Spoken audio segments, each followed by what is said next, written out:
All right, all right. It is time for our bi-weekly show. Status of the NFC North. 2 weeks in a row, the NFC North team has been playing on Thursday night, so we can't do a full rundown, but we can do the previous week. That's why the show's every 2 weeks. Right now, it looks like one team is better than we thought, but we'll find out. We'll discuss. I know you're scared. Yeah, I do too. If I were you, I know you're scared. I do too. If I were you, you better bring your A game. Bring your A game. You better bring your A game. Bring your A game. You better bring your A game. Bring your A game. You better bring your A game. 'Cause all the girls you better bring your A game. Bring your A game. You better bring your A game.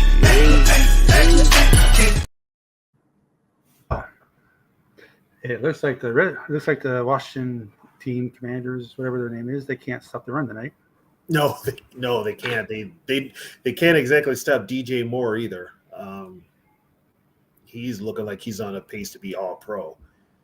And I thought the Commanders' defense was better. They played supposed to be better than ours. Supposed to be better than ours. They played decent last week against the Eagles, but they are tonight.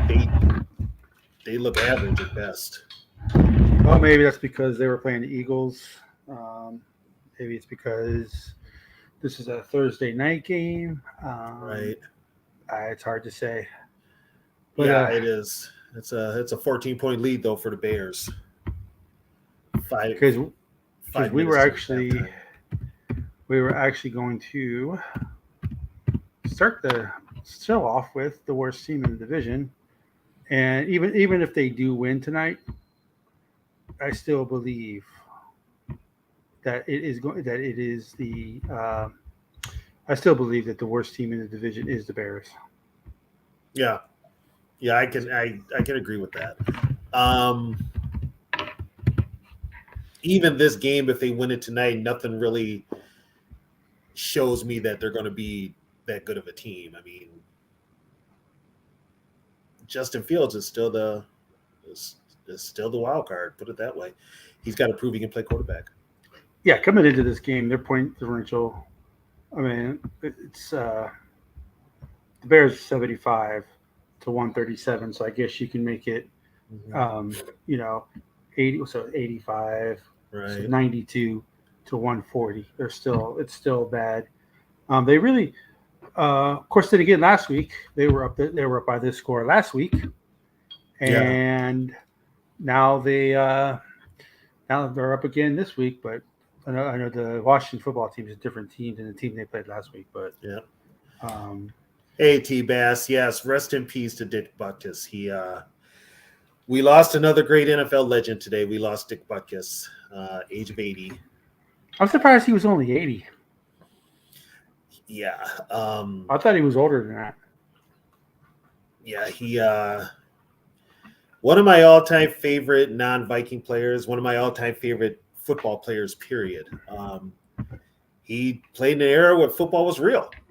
I mean, let's be honest. He was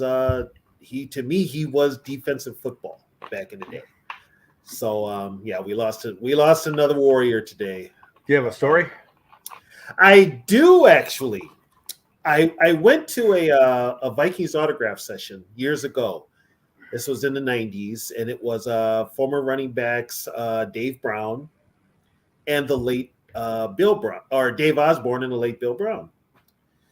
So I figured I'd ask him who was meaner and tougher. Was it Butkus or Nishke? I've always wanted to know. So I got up to the table and I'm talking to Dave Osborne, and I'm like, okay, got to tell me, who was tougher and meaner? Was it Butkus or was it Nishke? Dave Osborne said I'm going to go with Butkus because I played longer against Butkus. They came into the league at the same time, 1965. So Dave Osborne said Dick Butkus. I asked Bill Brown the same question. Bill Brown was like, oh, hell, they were both a couple of mean dudes.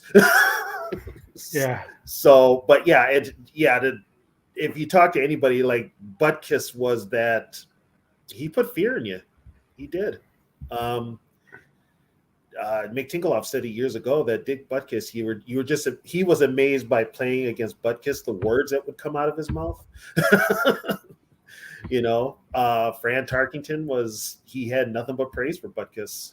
But yeah, and I was lucky enough. I saw Dick at the end of his career when I started watching the team, which was 71, 72, and 73. But he was still good then. It's just the knee injuries are what did him in. Yeah. I think some people remember him as an actor too. Yep, and tons of movies. I remember him in commercials and he was in the light beer. I remember him in the light beer commercials with Bubba Smith. I remember a lot of those that they did together. But yeah, he did a lot of stuff after football too. But you know what? He had been out of football since '73. He retired in '73. So there you go, T-Bass, if you want to come on and tell that story you have. But yeah, so we lost a legend. Yeah. Unfortunately, it's happening more and more. And I'm glad we have that show on Wednesday night to talk about the Vikings history. Yeah. So that people can learn our history. So when someone does, when the Vikings organization passes away, that was important to them as Dick Butkus was to the Bears. Yes. We understand the history a little bit more because Dick Butkus was important to the Bears. So yes.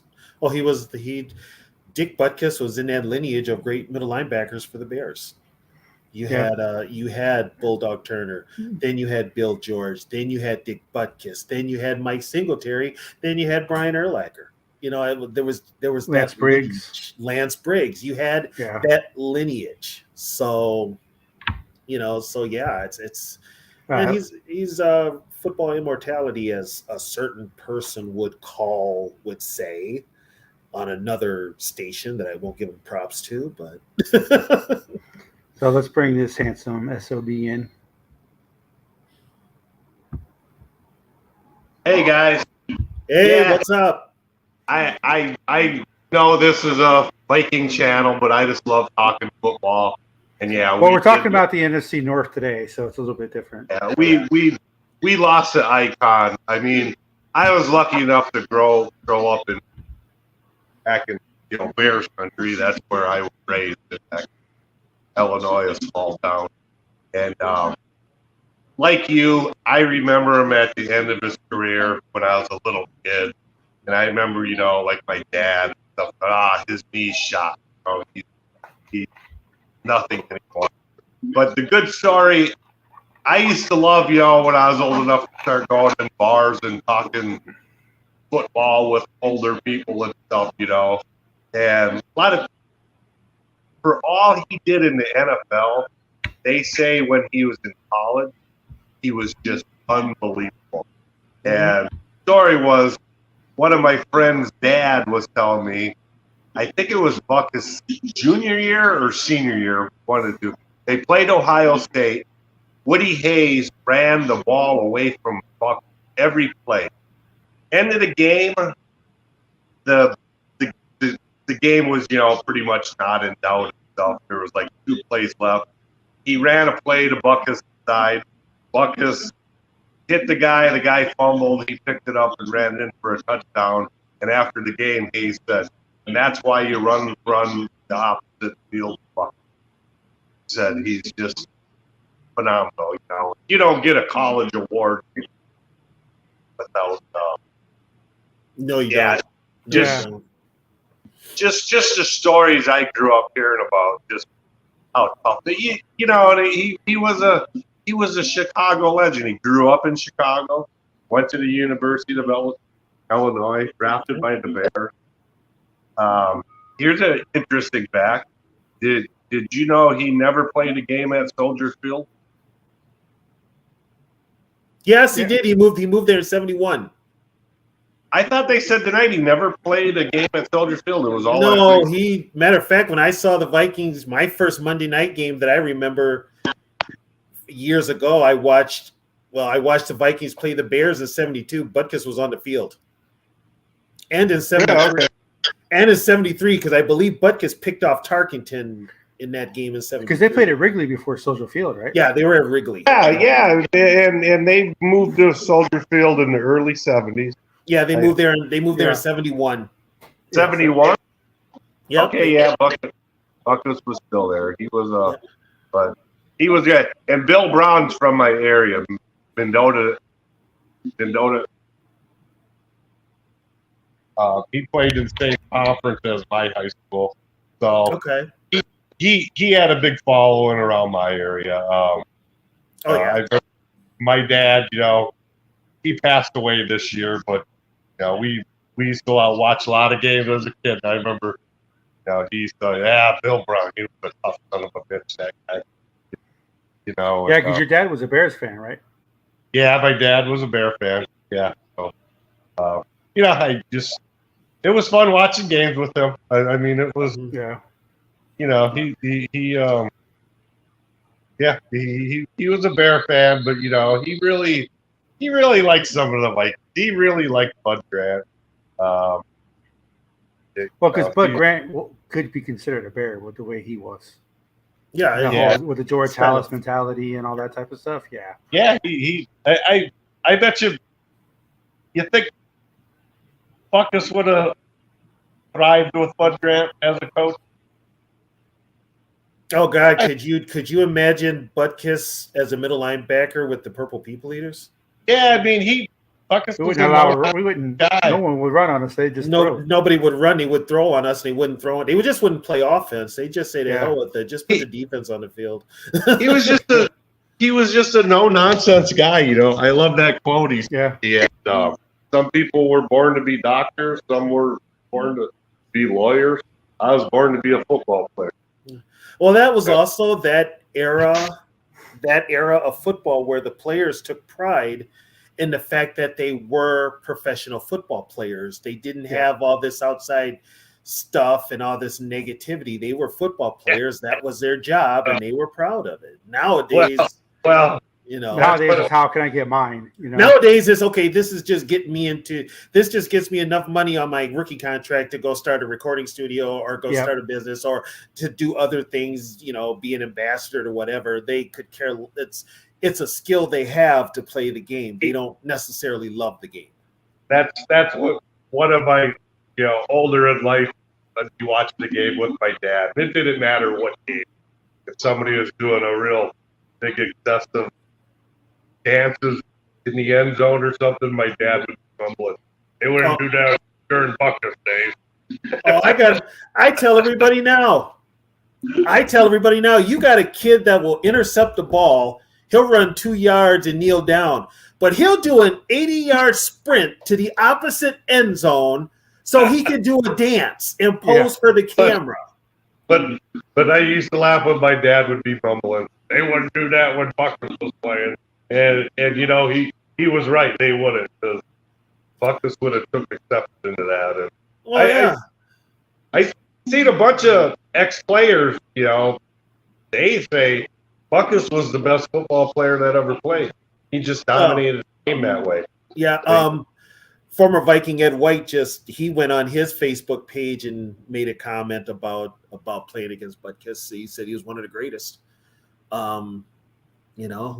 Like I said, we're losing a lot of these guys now. It's hard to believe they're up there in age. I mean, we looked at these guys in our younger years as invincible, and it's just life.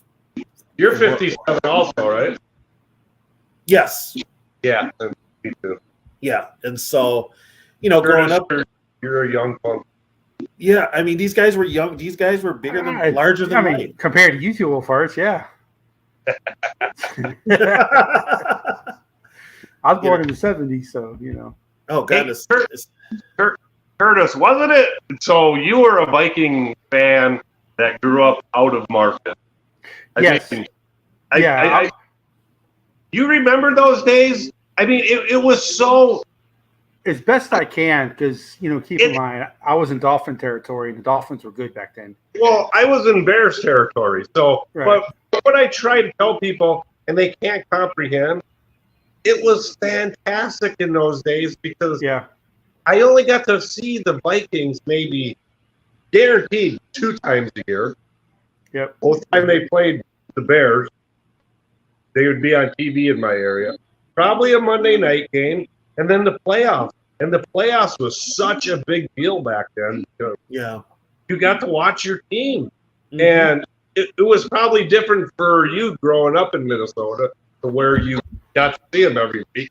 But for out-of-town people, it was a big deal because it was a big deal to stay up to halftime and see that 30-second Monday Night Football halftime clip of your team. Yeah.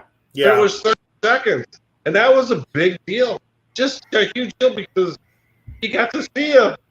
Yeah, I had Inside the NFL on Showtime or HBO. And then that came out, and that was a big deal too. That's where I got a lot of my information. And then there was a couple of Viking publications that I got delivered. Viking Update, Bob Lertzema's Viking Update, yeah. Yeah, I got that delivered to my house when I was a kid growing up.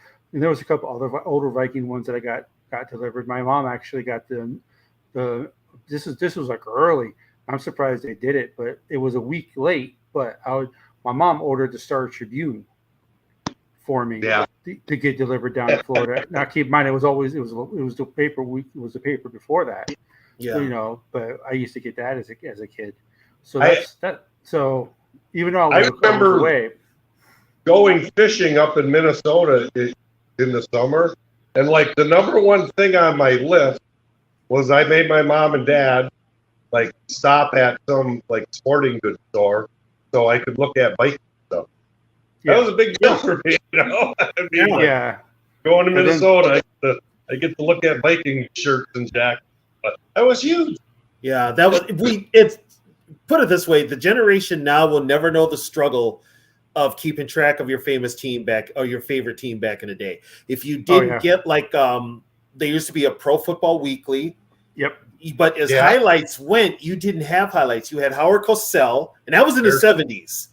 Yeah. And then you got your on Sunday nights, you got your scores, but not the highlights. Inside the NFL showed the Inside the NFL on the HBO started 79, 89? 79 or 80. 79 or 80. And that was wasn't there George Michael's Sports Machine or something that came out?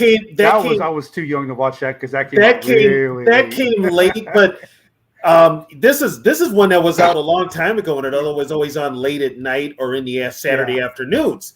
It was This Week in the NFL. Okay. That was another high, and that was like Pat Summerall and Tom Brookshire. And it wasn't as popular as This Week in Baseball. No, they tried to make. And it wouldn't come on sometimes until 1 a.m. when it's like, okay, who's awake? When you're 7 or 8 years old, 1 o'clock in the morning, you're in bed. Man. It's like who's awake? So we didn't have it. But it was crazy when I was growing up.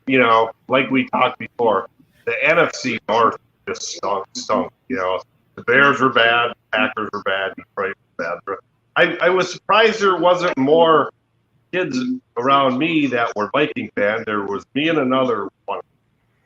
But then it was the teams that were in the playoffs because that was a big deal. So there was a lot of my friends that were Cowboy fans, Steeler fans, and things, because you were just – it was such a more of a big deal because you got to see the really good teams playing in the playoffs that didn't see everything. So and honestly, another reason was the Steelers and Cowboys won Super Bowls. Exactly. I mean, so you got to see them and they were good. I mean, I try to explain that to people that, they're like, how was that better? Because it was when you got to see them, it wasn't all at your fingertips. So when you got to see these teams, it was a big deal. It was, and you're so much more appreciative when you got to. It's not like now where you have YouTube and you just watch the highlights. And it's also here's another thing too. You got the games that were scheduled; they were never flexed. Yeah, they played. You didn't have Sunday Night Football. Once that afternoon game was over and you heard the ticking of the 60 minutes thing, you knew the weekend was over. The weekend was over. And You just knew it. And it's like you didn't have Sunday Night Football. You didn't have this wall-to-wall coverage of the NFL or of sports, which made it every season was big, no matter what you were into, basketball, hockey, baseball, football. And at the time, for us growing up, baseball was still America's sport. And football was a really close second. I don't know what made it. It might have been the player strike that changed it. But then both leagues went on strikes in the early 80s. So it was just kind of like people just started. I think a lot of my friends were more football fans than baseball fans, you know? Yeah. I mean, I just remember me and my friends would get together every Sunday at one of,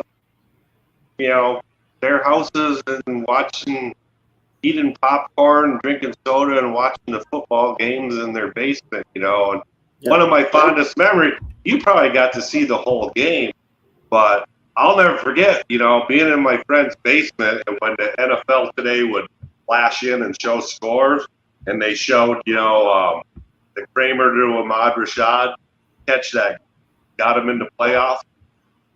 Oh, yeah, the Hail Mary, 1980. Yeah, I remember it. Yeah. And me just going nuts, that's the only thing that I got to see, but I just remember they broke into the game and showed that and just going nuts. Yeah, we're in the playoffs, and I think that was the final game at the Met, right?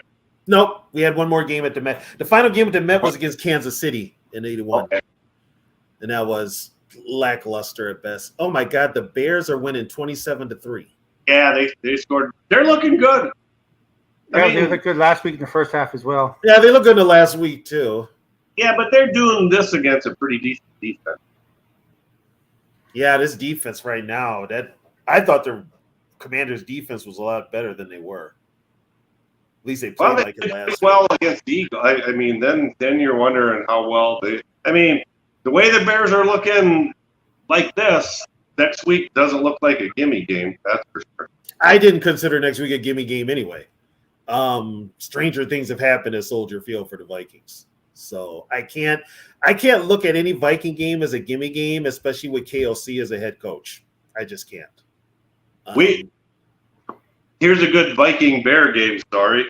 We were at the game where what year was that? In the 90s when they made the big comeback against the Bears on Monday night. The Monday night? That Sunday afternoon where Ditka had the coronary on the sideline. Yeah, that was 92. That was 92. That was because Harbaugh audibled when he shouldn't have, and he threw the interception for a touchdown, and Ditka went ballistic. And that was a downfall of the Bears. That one play was a downfall of the Bears that year. The funny thing is, we were driving home that night, and so we were like, let's beat the traffic. This game's over. So we were like almost ready to walk out the door, and we heard the crowd go nuts, and we were like, what happened? And they're like, yeah, the Vikings just got an interception, so we ran back to our seats. Mm-hmm. We were like literally a minute from walking out the door and going home. Yeah, the Bears were up. Bears were up 20-0. Yeah, and it was the start of the fourth quarter, and Jim Harbaugh audibled out of the original play, and sure enough, Todd Scott picked it off and scored a touchdown, and Ditka went just ate bleep on the sideline.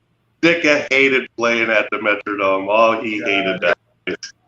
What the hell did he call it? The Roller Dome or something? Yeah, he called it the roll. Which, okay, honestly, on nights that there was nothing going on at the Metrodome, they had a jogging path around the concourse, right?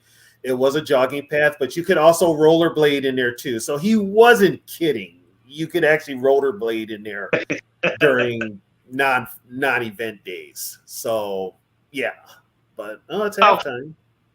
And during those days when the Bears were good with Ditka, that was their rivalry. Yeah, Ditka even said it wasn't the Packers were terrible. No. Ditka said when he played with the Bears, his rivalry was the Packers. When he coached the Bears, his rivalry was Minnesota. Yeah. He said that. Those were Jerry Burns' team. Yeah. If you notice, nobody says a word about Detroit because Detroit's Detroit. Yeah. That's why I said, when you guys did your top coaches, I had Burns at 2. And, the more I thought about it, I almost, were like, boy, he's a close one because his teams were always good to really good during a time when that NFC was just so stacked with teams. The Gibbs Redskins team, the Giants teams with Parcell, the Bears for about a year run, the Niners. I mean, that was a tough go. And the Vikings had some really good teams, but they just couldn't get that home field advantage in play. Well, they had the good teams, but they were also inconsistent. They could play to the top level like against a Niner team, but then they would stoop down to a Packer team's level that was nowhere near their talent. Well, I was going to say, I remember the 86 year, 2 weeks left to go in the season, and Fox was already hyping it up, was the game winner takes all, take the division title, home field advantage in the playoffs and stuff, and it was going to be the Bears Vikings. And the week before, Vikings got upset by Green Bay. Yeah, 88. Yep. Is it 88? I thought it was 86. Okay. Yeah, 88. They went to play the Packers it was the last game towards the end of the year. Second to last game. Because and they fell apart 18-6. Because the week 16 game was the Bear Vikings, and they were already hyping it as winner takes all. Right. Well, field advantage in the playoff, and the Vikings beat them. Yeah, and what happened? And what happened in that Packer game was the Vikings actually had come back. They had an interception. I think it was Audrey McMillan. It was either him or Carl Lee. It was returned for a touchdown, but they threw a flag on Keith Millard for roughing the passer, which was a BS call. So they took that TD away, and we never recovered for it. And then the Packers got a safety to seal it. But they out of market game, I didn't get to watch. Yeah, but they just it was just kind of like with Burnsy's teams. They just was stooped down to the level, and then when they made the Herschel Walker trade, that just blew up the whole team, and it just fell apart. So, but yeah, I mean, so what do you guys think if the Bears continue on what people are predicting them to be? And they get the number 1 and 2 overall pick. You think they'll go quarterback? Well, it depends. See, they're winning tonight, but Justin Fields is not the reason they're winning. They're running over the Commanders, and that's why they're winning. They can't stop the running game. So I don't know. I don't know if they trust Fields 100%. So I know the guy who's there now did not draft him. He's not their draft choice. I knew if I was a GM, I would draft another quarterback because I don't see it. But what do you see? See, I kind of see like Williams might be a generational talent at quarterback. I mean, you got to take him. He's not. But here's the thing with Caleb Williams. Caleb Williams has said he's not coming out to play for Chicago. He'll go. He's a junior, so he's actually got one more year. He's in the NIL. He can make more money just in the NIL than he could. It's different now, yeah. His dad pretty much said that if it's the Cardinals or Bears, he's staying at school. Yep. He had a list. He had a list of teams he would look at playing for. The Vikings were on that list. Yeah. But there's like the Cowboys, were the Niners on there? Yeah. So all good teams. Yeah. If you're a perennial bad team, he don't want to play for you. Right. But I mean, with the Bears now, maybe Ryan Poles has a plan. Got a lot of draft picks. But we got to remember, quarterbacks go to Chicago and die. Yeah. But I don't think didn't the Bears trade away their top pick for next year? The Cardinals have 2 picks. No, they got Carolina's first pick and theirs pick. Oh, okay. Oh shit. And then the Cardinals also have 2 first picks. Yeah, that's why they say they the first. first 2 overall picks. Yeah, that's why I'm saying the first 4 picks could be just 2 teams. Yeah, and I can tell you if the Bears are up there, Caleb Williams ain't coming out. I don't think Caleb comes out anyway. I don't think he comes out. Unless for some reason the Vikings trade up for the number 1 pick, or if something like that happens. We don't have the collateral. We just don't. Well, even if we did, Quasi wouldn't do that anyway. No. He'll trade down before he trades up. Yeah. Speaking of the draft picks and stuff at the Bears, it's going to be hard to beat the one year when they drafted Buckus and Sears in the draft. Yeah, they haven't had a draft like that since. Well, they had one draft where they had like 4 Hall of Famers, I think. The same thing with the Steelers. The Steelers also had one where they had like 4 Hall of Famers to one draft as well. The Steelers had Mike Webster, Jack Lambert, Lynn Swan. God, who else was on that list? Yeah, they're all in one draft. Yeah, I remember being young, when you follow football, but you don't understand it and I always laughing at my friends that were Bear fans. You guys drafted an offensive tackle. You guys drafted a defensive end and stuff. Then came when I got to high school in the 85 Bears. All those guys were former first-round picks, Yeah. And they just so that's what people don't understand, It don't have to be a glory position. But If looking at this list, if the Vikings didn't have Addison or Blackman, do you think they'd be on it? No. What's that? I don't think so. His former teammates, Addison and Blackman, played for the Vikings. If they were not on Minnesota, would Caleb Williams put? I don't know. Because first of all, he's a California kid. Why does he want to come to the cold of Minnesota? Yeah. That's you got to look at it that way. Unless he wants to play with JJ. That could be another draw too. Right. But we don't really have much around him to help. 2 of these teams on this list have a good chance of having a better pick than Minnesota in the first round. Oh, the Giants for sure. The Giants and the Raiders. Yeah, the Giants are going to need a quarterback. No way they stay with Daniel Jones. No way. He can't play the Vikings defense every week. No. Hell, if I'm even the Giants, maybe I'm taking a flyer. Maybe I'm going to call up the Bears and make a trade for Fields. I'm desperate. Yeah. Saints going to want one, right? Yeah, if I'm the Giants, I'm desperate. Who's going to want a quarterback? Saints? Probably Tampa Bay. Well, see, if Carr's not hurt, they're actually pretty good with Carr, so they may not want a quarterback. Okay. But since he's been hurt, they've been crap. But if he's not hurt, they're actually pretty good. Raiders are going to be looking for a quarterback too. Yeah, Garoppolo's not the answer. Garoppolo's not the answer. Because he doesn't throw outside the numbers. Now I'm going to put this out there. There's no guarantee Jordan Love is going to be around next year for the Packers. They may go in another direction. What about Denver?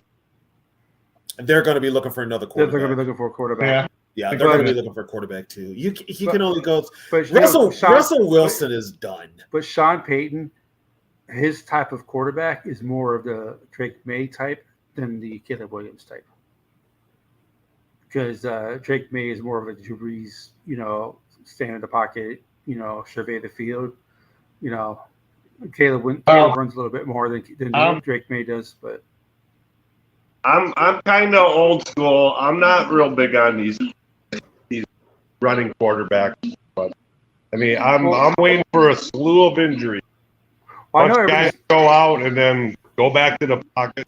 Pass. I know a bunch of the young guys in this network that we have, they all want running quarterbacks. But if you look at it, the best quarterback in the league, he does run, but he's not really considered not much. Yeah. Mahomes is not.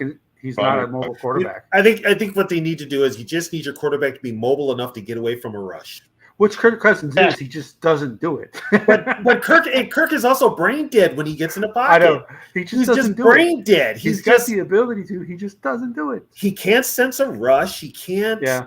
He takes a lot of the hits he takes are on him because he holds the ball too long. But I don't want my quarterback rushing for 70 yards a game. You don't want your running back being your lead. No. Unless it's someone like Michael Vick, and the reason why he led the league is because he'd break it open for a 70-yard run. you know, And Dan Reeves just let him run. yeah, Dan Reeves just, I mean, he could throw. I mean, Vic could throw the ball. He wasn't the most accurate passer, but he could throw the ball. yeah, But he I just let him run. yeah. So You know, I and- still think the Bears are the worst team in the division, even though they're playing well tonight. But the second half hasn't happened yet. But I still think that they are the worst team in the division. Probably. yeah, but- it's with the Bears. It's I think Eberflus gets released. I don't even Yeah. know why they hired him. Well, let me ask you guys this, an honest question. Right now, the way it looks, 4 years down the line, who looks like they have a brighter future, the Bears or Vikings? Neither. Well, I don't know. The Bears have a ton of draft picks to build on. That's what I'm saying. They got a ton of draft picks, but if they ain't got the right coach and if they don't do the right selections, depending on the system they use, it probably doesn't. Thanks for joining, Bayo.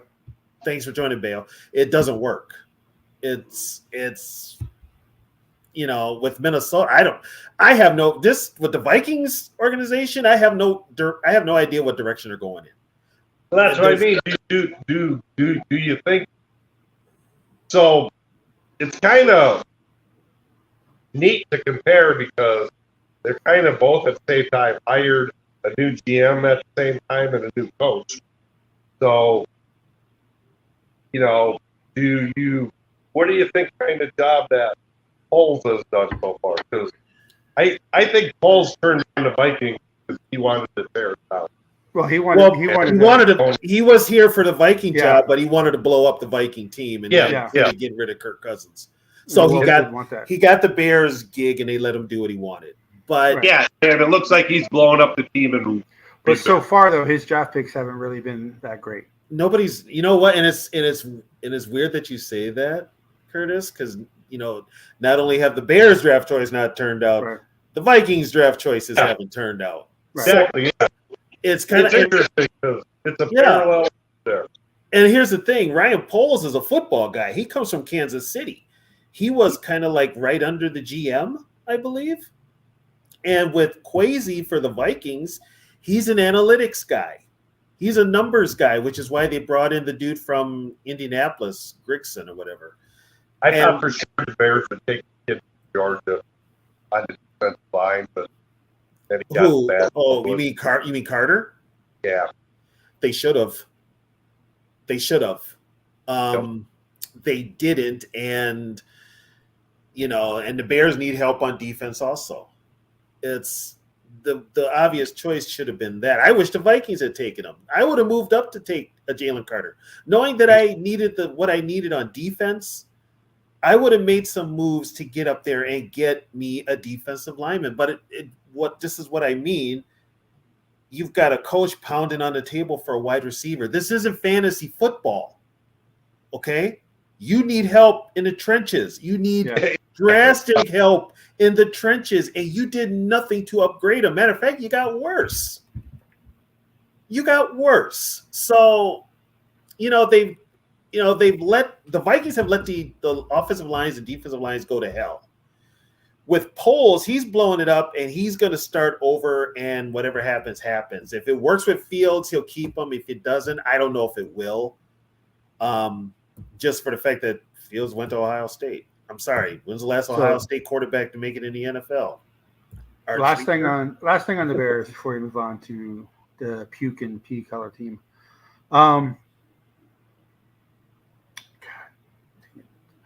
Claypool. Do you think that's more of a Claypool situation, or do you think it's just the Bears are just not using him correctly? I think it's Claypool. I think it could be Claypool. I kind of heard stories about him in Pittsburgh too. I think because he was fantastic at Notre Dame. There was no character issues. He's kind of a head case. Yep. There was no issues with him in college at all. So that's why I'm surprised that all this stuff is going on. Well, he probably, you know what though, with a player like Claypool, as good as he is, teams will cover up those issues. Even especially at Notre Dame, they'll cover it up. When he gets to the pros and he doesn't go with the program, that's all coming out.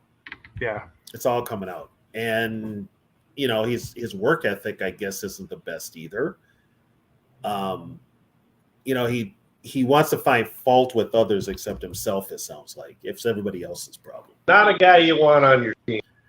Exactly. If you're, and here's the thing, him and Moore could be a great 1-2 combo. It would give Fields other options, but I don't think Fields can throw the ball, so I don't think it really matters. Yeah, I don't. So you're thinking they may have more of a Percy Harvin's case there, where without the migraines, talent detrimental to the team. Yeah, without the migraines, Percy had migraines, and Claypool's just an ass. It sounds like. I love Percy. Yeah, Percy. I didn't know his migraines were that bad until he's retired now, and he finally admitted it. His migraines were just insufferable. But didn't he have a lot of run-in with coaches in the locker room and stuff? Because of Christian Ponder. Because he said Ponder was not a good quarterback, and he was right. Yeah. So that was it. Touchdown, Washington. Did they score? Yep. The Bears got a pass interference in the end zone. Oh, I see. You're ahead of me. I'm just at the pass interference. Oh, okay. I keep forgetting that. I'm not even there. I just got the pass interference there. Now, here's another problem, too. This is what I bring this up a lot, too. They're going for 2. What is it with the NFL now? Everything has to be on streaming. Put the damn games back on regular TV. Yeah. But the NFL, they got the 2 point. What the NFL doesn't see, here's what it's the typical, the big cities are everything. It's like, what they don't understand is that some farmer in Nebraska, internet is not as good as someone who lives in the middle of the city. Right. That's what made DirecTV at the time. It's still today. That's what makes DirecTV so great, is because if you live, because I'm in Texas, there's some part in Texas where they don't have cable. They have to have satellite. Right. Because it's just in the middle of nowhere. And I'm sure in Minnesota, there's some parts of Minnesota where it's the same. It's all they think about is the big cities. I mean, granted, that's where the people are, but that's all I think about is the big cities. Like, there's people who probably can't watch this game because they don't have internet. I'm happy for streaming because I can watch my Vikings every week. Well, I've had like I was telling earlier on a post game show, I had Prime Star, and then I got the NFL Sunday Ticket when NFL came out with NFL Sunday Ticket. I've had it ever since then. So that's another reason why I know so much about the game. Plus, even before they had DirecTV, the satellite stations always had a Minnesota sports talk station on there. They had the regional sports networks, so you could always be in the conversation. You can always. That's why I know all the information about the Vikings, is because the sports shows in the 90s, like Midwest Sports Channel, I think it was called. So, yeah, that's why. Yeah, fiber will be everywhere spiking Viking, but fiber is expensive. A lot of people, like my apartment complex was built in the 60s. It was an old military base that they converted to apartments. I either have DSL or cable. They're not going to put the money to put the fiber in. Yeah, so, that's another pricey thing, too. What do you guys think about the Lions? Are they going to turn into the Lions this year? Not yet. We're doing the Packers next. Oh, okay. So let me finish the Bears first. So the Bears right now are 0-4. Their scoring differential coming in tonight was 75 and 135. The first 2 weeks were awful for them. Last week they were way ahead, and of course they lost. So tonight they were way ahead come after halftime tonight, and the Washington's already scored, and they went for 2. So I don't know if they blow another lead, but I don't think the game is going to be the score that it is right now. I don't know if the Bears will score again. But watching the game tonight, they said they're pretty beat up in the defensive backfield. They're starting to. Yeah, I don't have the sound on because it'll affect the streaming. They're down to two rookie cornerbacks, so that might bode well for the Vikings next week. Well, the defense. Well, the Bears. They're playing. You can tell they're playing a rookie quarterback because he looks. Howell looks like a rookie at times. Yeah, he looks tonight. Yeah, he looks like a rookie. But so the next team is 2-2. They got the worst colors in all professional franchises. They're baby shit green. Yep, and I saw a survey, about this team. Their fan base is 85% of their fan base is between delusional. Is between the ages of 18 and 40. Yeah, they're delusional. And of that, I think 60% have never actually been to Wisconsin / Green Bay. So basically, majority of the Packer fans have only been Packer fans since Favre in '92. So all they know is Hall of Fame quarterbacks, Favre and Rodgers. And I told everybody when Rodgers left, they have a chance to go back to being what the Lions have been. And everybody, they keep telling me the Packers were never that bad. And for God's sakes! Oh my God! Which means they don't know their amnesia. Oh, which means they don't know their history. That's why I say they're delusional. Yeah. So Jordan Love. Okay, between when they won the Super Bowl, between 1968 and 1992 when they got Brett Favre, the Packers were complete garbage. Garbage. Except for 70s, Joe, and Packer fans just skip over the whole 70s. In 72, they got lucky because Minnesota had a bunch of injuries and lost a lot of close games. Other than that, the Packers would have been right where they were all the other years before, near the bottom. Was Starr the coach in 72? No, the coach in 72 was Dan Devine. And then he left to go to Notre Dame after that, right? No, he got fired. But he went to Notre Dame. Yeah, then he went to Notre Dame, and then the Packers went on this run of hiring former Packer player grades to coach him. Yep, they went from Bart Starr to Forrest Gregg, and when it didn't work with Forrest Gregg, which was a complete failure, they brought in Lindy Infante. Oh God. Yep, I remember that name. They brought in Lindy, and then they brought in Mike Holmgren. But yeah, here's a good one. Back in the day when Favre was playing on Green Bay, I coined a term my Packer friend used to hate it. NFL stands for no flags at Lambeau. Oh, they used to go nuts. I was like, I should make T-shirts for that. No flags at Lambeau. I remember complaining sometime in the 90s. I can't remember exactly what year it was. There was a Monday night game, and I don't usually complain about officiating because they do make bad calls, but I usually don't blame a loss on the officiating, you know? Mm-hmm. But this Monday night game, they missed so many calls. You sure it wasn't the Sunday night game? It might have been Sunday night. There was a Sunday night game. They got a letter from the NFL saying that that was the Sunday night game. 17 calls. Yep. 17. Yep. That was a Sunday night game, Curtis. So it was a Sunday night? Okay. I knew it was a primetime game. Yeah. But the Vikings would have won. If they didn't call half of those, the Vikings would have won that game. That was the game. That was the game after the game. Favre ran over to Chris Hovan and was flipping him off. Yeah, that was the rematch. Yeah, that was the rematch because they opened the season. If I remember right, they opened the season against the Packers and beat them.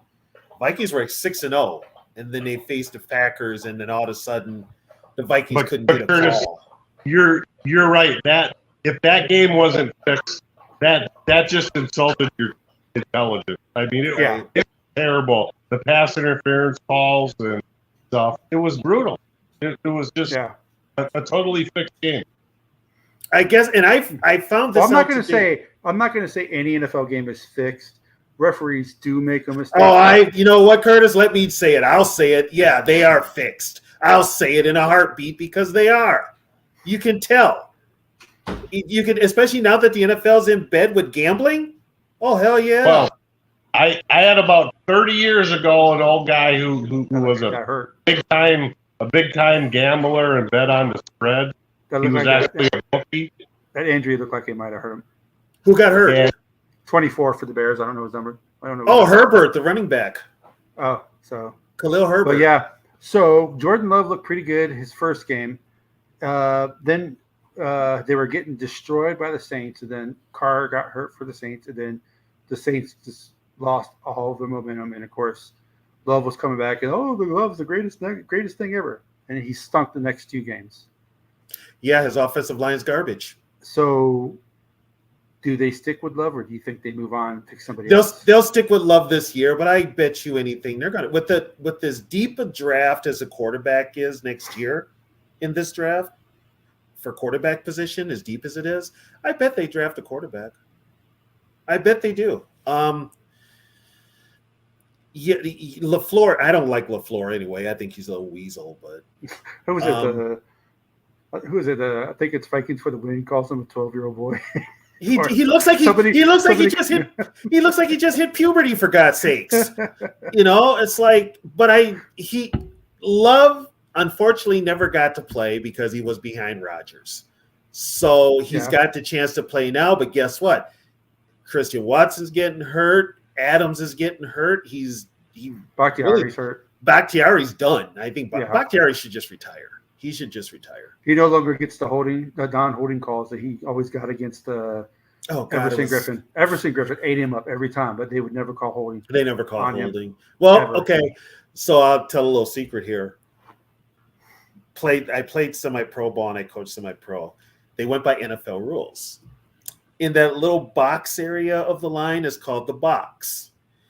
As long as if a defensive player is being held in that box, even by his shoulder pads, it's okay. Once they're outside that box, it's open season. But here's the thing: the only time they'll call holding in that box area is if they want to, or if a player's literally tackled. Yeah, they don't even call. You know what? Offensive linemen now are getting away with cut blocks again, and they're leaving early. Yeah, they're using cut blocks and they're leaving early. Jawan Taylor, okay, he's playing Sunday, right? If he doesn't get called for at least with the 3 crowd false noise, starts, he's going to be leaving early. He's jumping early. He's guaranteed to jump offsides early, and they better call it. So what you're saying is the old saying that they can call holding on every play. Literally, as someone who played nose tackle, they could literally call holding. There's holding on every play, but there's some holding that you're like, okay, it was close to be. It could be called a hold. It could not be called a hold. But there's sometimes where you actually get ripped down to the ground, and you're looking up at the ref, and the ref is like, perfect case in point. Perfect case in point. Last Sunday, Chiefs and Jets. That long run that Mahomes had to clinch it, there was holding. Yep. He was dragging the lineman clear to the sideline. He was holding him. There should have been a holding call. Refs didn't call it. They missed a bunch of calls Sunday night, and that was the Chiefs. And there's also times when a defensive player does get taken to the ground, but it's a clean block, and they still call holding. Yeah. It's like, no, that was a clean block. Yeah. The big thing that opened my eyes was Super Bowl between the Seahawks and Steelers. I just felt that insulted my. Was that the one where with Holmgren goes, I didn't think we'd be playing 2 teams in the Super Bowl? Yeah. There was a phantom holding call that took there was a pass interference. Rosselberg never got in. I mean, there was a lot of and that was Super Bowl. I'm like, man. Yeah, I mean, I know referees aren't perfect. They're humans. I get that, but the NFL needs to go to full-time officials.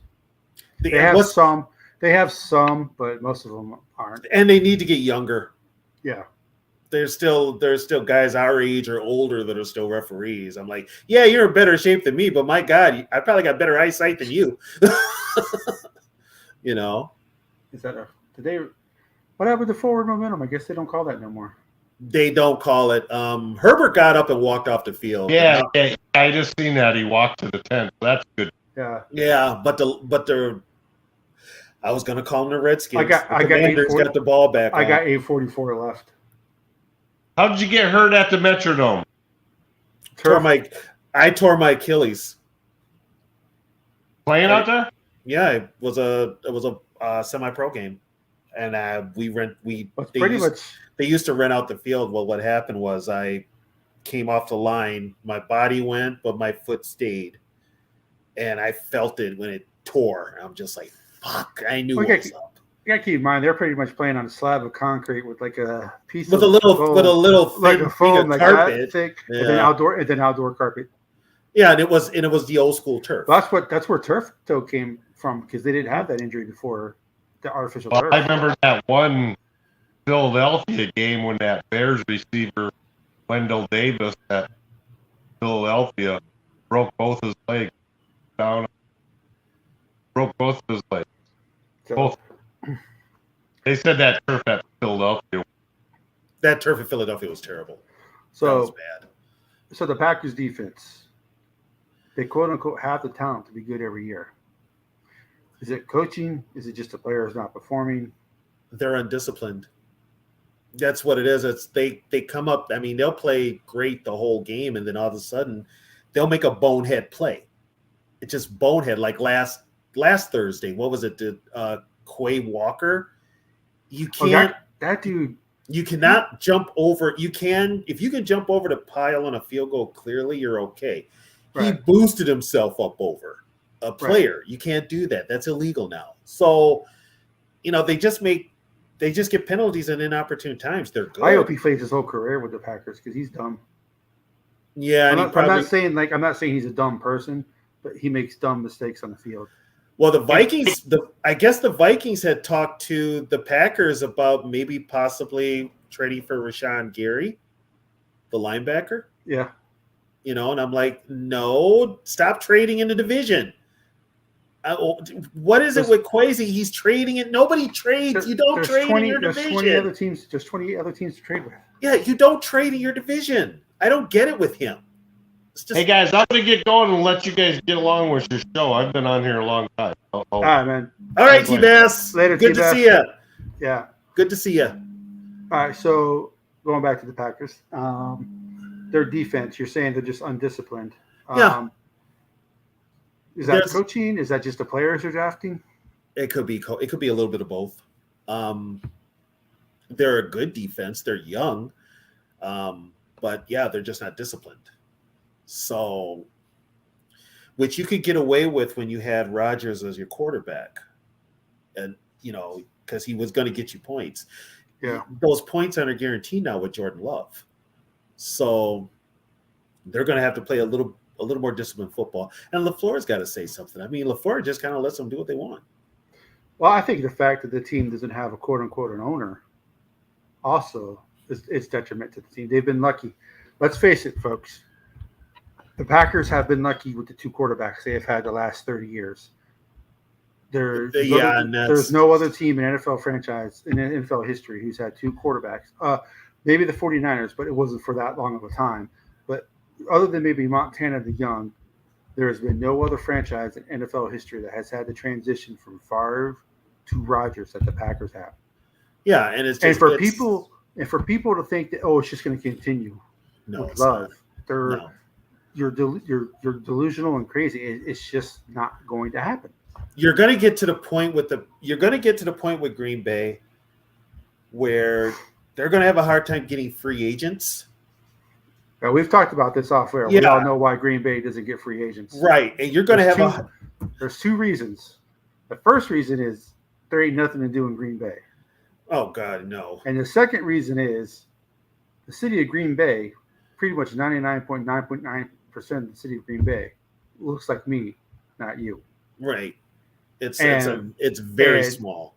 And it also they treat different. They get treated differently from what I hear. It's so Green Bay is I mean, and they don't have an owner. There's really no incentive. You go play in Lambeau Field. It's not even the same Lambeau Field.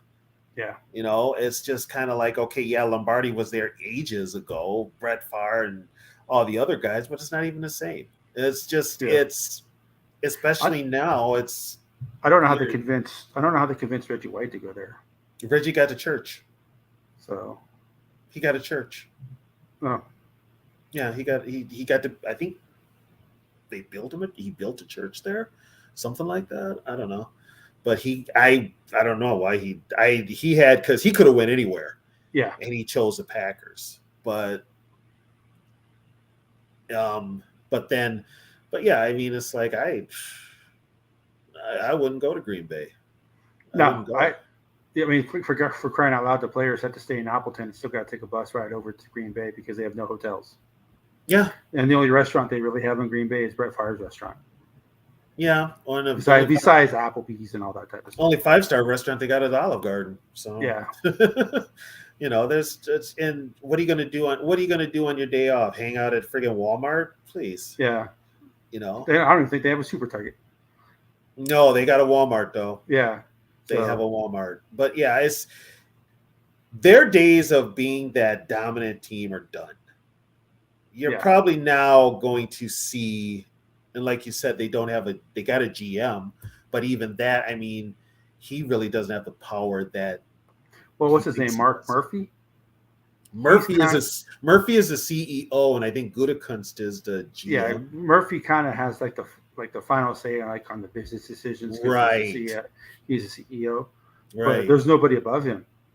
There's a board. There's a board who can get rid of him if they want, but are they really going to get rid of someone who's been as successful as he has? Well, who's on that board? I don't know. I have a friend of mine. I have a friend of mine. They have Packer stock. Do they get to make that decision? No. No, they don't. It's like, okay, yeah, I'm a team owner. Yeah, okay, then why can't you get no players? And why don't you get a real GM? And why can't you make decisions? You can't. You have this owners meeting at the stadium, and that's just a publicity stunt to make you feel important to keep. Because if you really were an owner, every time they thought about bringing in a free agency, you would get a phone call. Hey, what do you think about us bringing in this free agent? Right. Do you guys get that phone call, Packer fans? No, you don't. So it's just a piece of paper that don't mean nothing. Yeah. It's not worth the paper it was written on. Yeah. It's just so a minority in the Vikings that probably owns like 0.1% of the Vikings has more say than what the Vikings do than what other people. You know what? It was one of those minorities with 0.1% in the team that actually was the reason that the team didn't hire Jim Harbaugh. Yep. There you go. He had more pull than any of the friggin' people that own that paper in. So if you're a Packer fan and you don't want them to hire a coach, can you call them up and say, I really don't think we should hire this coach. You think they'll listen to you? Yeah. They're not going to listen to that. The answer is no. No. Big fat zero. Big fat no. So I think the Packers are in for being the bottom of the division for a while with them and the Bears, because I don't see any upside for the Bears right now either. Because the Bears, at least the Vikings have two tackles they have two top. I would probably say top 15. They have a top 5 left tackle and a top 5 right tackle, and the best receiver in the NFL. So they do have players. I don't see any players on that level on the Bears, and the Packers. They're going to start losing players. They're not going to be able to sign top free agents unless they overpay. Well, and also now LaFleur came in. See, a lot of the coaches, McCarthy came in. He had Farr. Yep. McCarthy had Farr. LaFleur came in. He had Rodgers. So now you're going to have to put a quarterback out there on the field of your own. You're going to have to develop a quarterback of your own. I don't think Jordan Love is going to cut it. He might have the tools and everything. I just don't see him doing it. I mean, he sat, but did Rodgers actually teach him anything other than just watching? Because I know Favre didn't teach Rodgers anything. No. Favre's like, I'm not here to push my back up to lose my job. I'm not here to freaking be a tutor. Yeah. So did Rodgers have that same attitude? I don't know. Probably. But there's something about Green Bay, though. Why is it?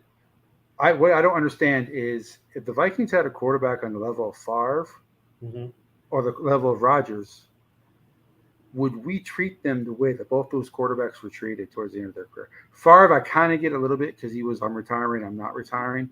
But for them to treat Rodgers the way that they treated Rodgers, I mean, they treated Rodgers like that because he started to act like Brett Favre. Right, but I mean, you have 2 Hall of Fame quarterbacks. I mean, for Rodgers stayed that extra year because they gave him all that money. Right, but see, here's the thing, though. This is Packer mentality. They think they can get another quarterback and everything stays status quo because you've went through 2 quarterbacks and it stayed status quo 30 years. It doesn't happen like that. Do they not remember Mikowski? Did they not remember Dickey? Did they not remember Do they not remember Scott Hunter, El Del Gaizo, yeah. John Hunter, John Hadel, Carlos Brown, who now is an Carlos actor. Brown. Jeez. Carlos Brown is now an actor who goes by the name of Alan Autry, who was in what TV show was that? In the Heat of the Night. He was Bubba. Yeah. That's Carlos Brown. He played quarterback for the Packers. He played so bad for the Packers, he changed his name. Yeah, he changed his name. They've had who was it? Scott Campbell. They had Jim Zorn as a quarterback at one time. They had Vince Ferragamo. They had the kid from Wisconsin, Randy Wright.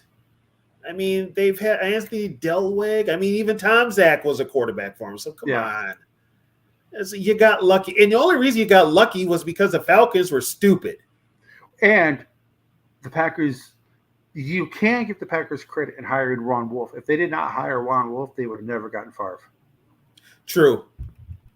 But, that's why I say the reason I blame that is the Falcons, because guess what? If Jerry Glanville was a smart friggin' GM, he wouldn't have traded him. No. Because the Falcons would have all those great years at the quarterback. Right, because you had friggin' concussion-prone Chris Miller as your quarterback. You weren't going to win with him. I think they didn't like Favre's attitude, too, or something like that. I don't know. Because remember, Ron Wolf was the one who drafted him. And then when Ron Wolf left, no one else in the Falcons organization wanted Favre. Well, they were trying to clear house from all the Wolf choices. Yeah. So and that was a Glanville thing. Yeah. Because they gave Glanville that. He came in, he changed the uniforms up to the all black, and he did all that type of stuff. Yeah, and he had, like I said, he had Chris Miller as a quarterback. Yeah. Chris Miller was already punch drunk. He was made of glass. Yep, he was already punch drunk, and it just was downhill. And it cost Glanville his job. So, but that will never happen again for the Packers. Yeah, never. I mean, and then. Was Rodgers good because he watched Favre, or was Rodgers just good? That's another question. Well, here's what they did. This is where I talk about adjustments. Mike McCarthy changed up the offense on the Packers midway through the 2010 season when they made the run to the Super Bowl. He changed their offensive scheme. They went to that hurry-up offense, that no-huddle, hurry-up, high-paced offense, which worked. Because teams couldn't make the right substitutions. So it worked, and it worked for Rodgers and that receiving core. That's where you make adjustments that fit a quarterback. And basically all you had to do was let Rodgers throw the ball. Teams make adjustments to fit their quarterback? Yeah, what's that like? I don't know. Ask Rodgers, because it's the only one I know that has happened for. But that's what made with that adjustment, that made Rodgers the all-pro that he is. Because guess what? Before then, he was average at best. He was average. He didn't put up the numbers. He was average at best. But once they went to that no huddle, it was over. That was the perfect fit for him. The no huddle, 3 wide, fast pace. So I don't think the Packers are gonna. I don't think the Packers are gonna go on another run. I think the Packers are gonna be in that last place, the bottom of the NFC North, whether it's with the Lions or with the Bears or with us. Who knows? So that brings us to our next team, and that would be the team that leads the division right now. They are 3-1. They have 106. They have 106 points for and 83 points against, but they've won both their games on the road and they lost at home. So the question is, they beat the Chiefs by 1 point, but the Chiefs didn't have 2 of their top 3 players. They beat the Falcons. The Falcons do not look good right now. I don't know what happened to Falcons. that team. You know what? If the Falcons had a quarterback, the Lions lose that game. Right. They lose to the Jaguars, which the Jaguars are.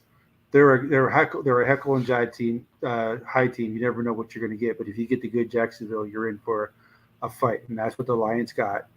And the Lions beat the Packers. So basically, yes, the Lions are 3-1, but they beat the Falcons, they beat the Packers, they beat the Panthers. They beat the Chiefs, and the Falcons. And the Chiefs game, can you really consider? I mean, that was kind of a what do you say?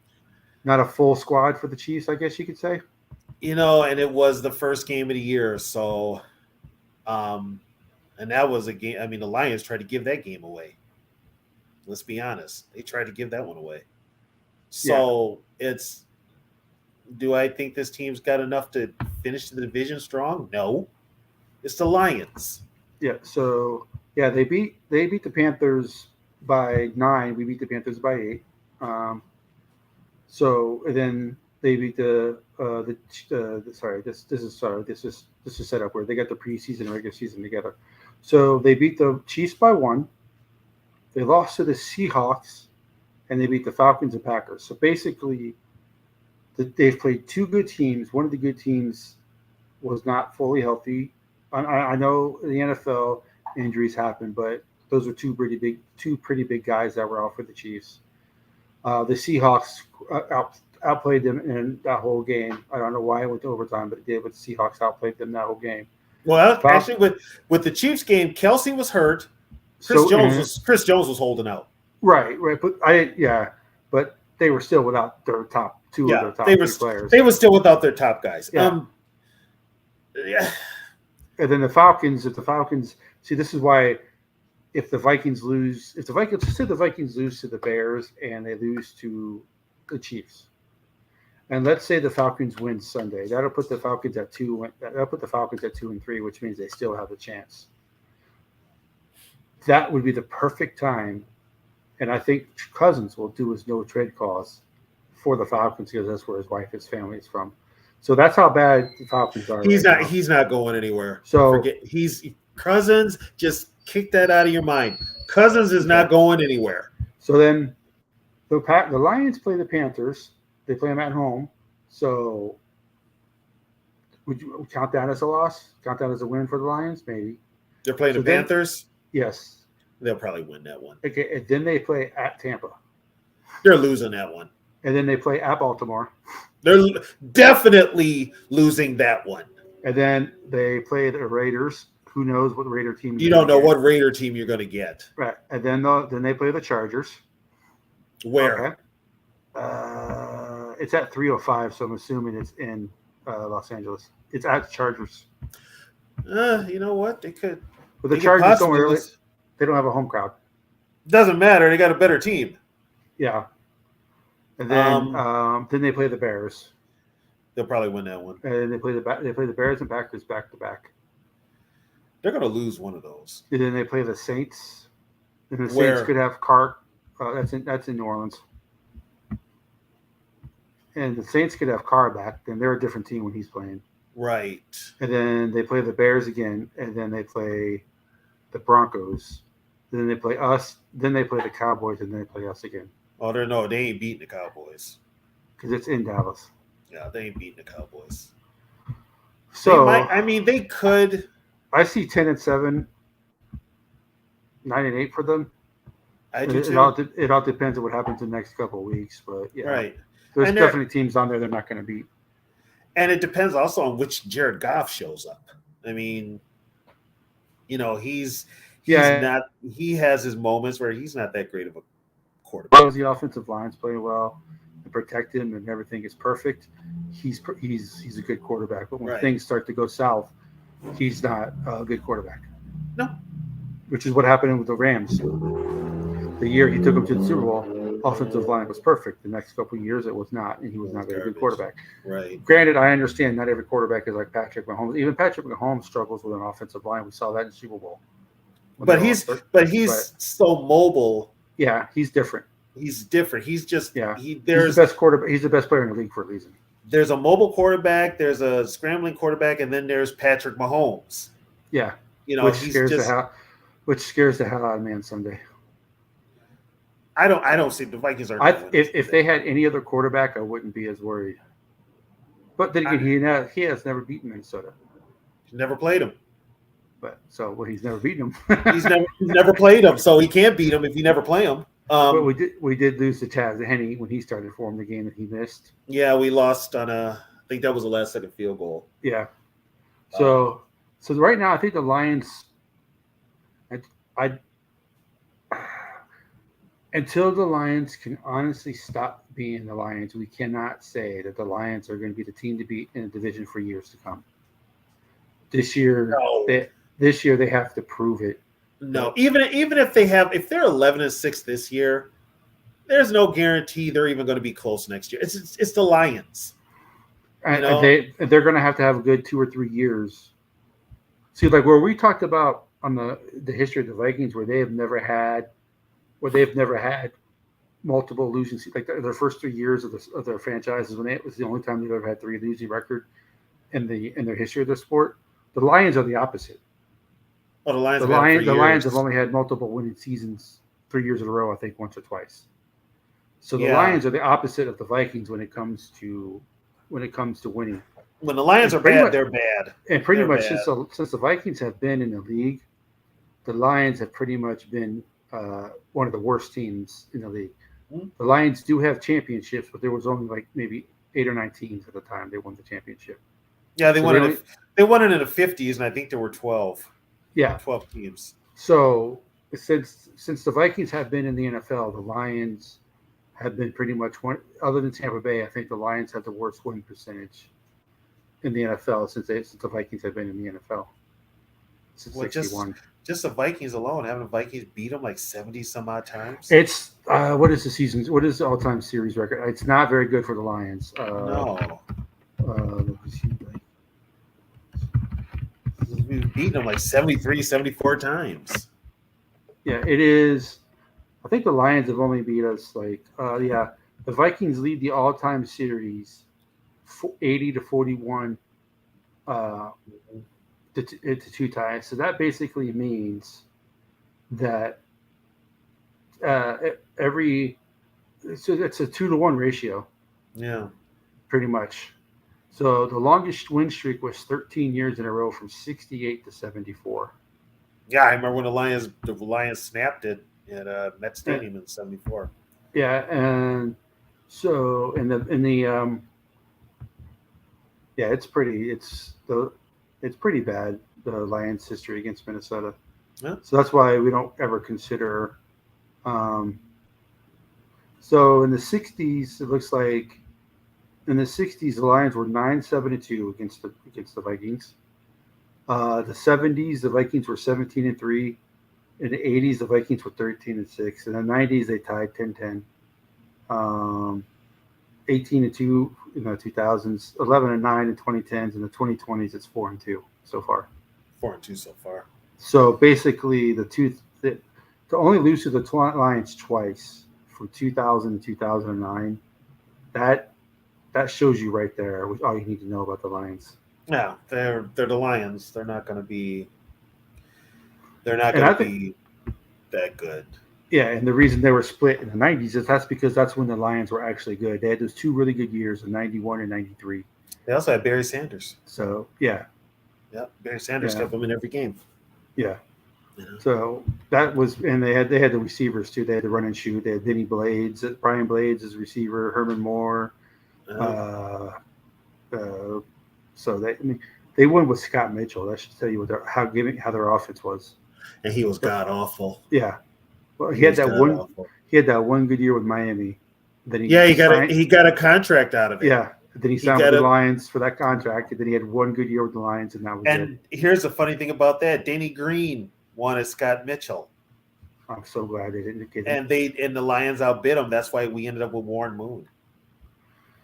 I would take Warren Moon 10 out of 10 times. Yeah, I'd take.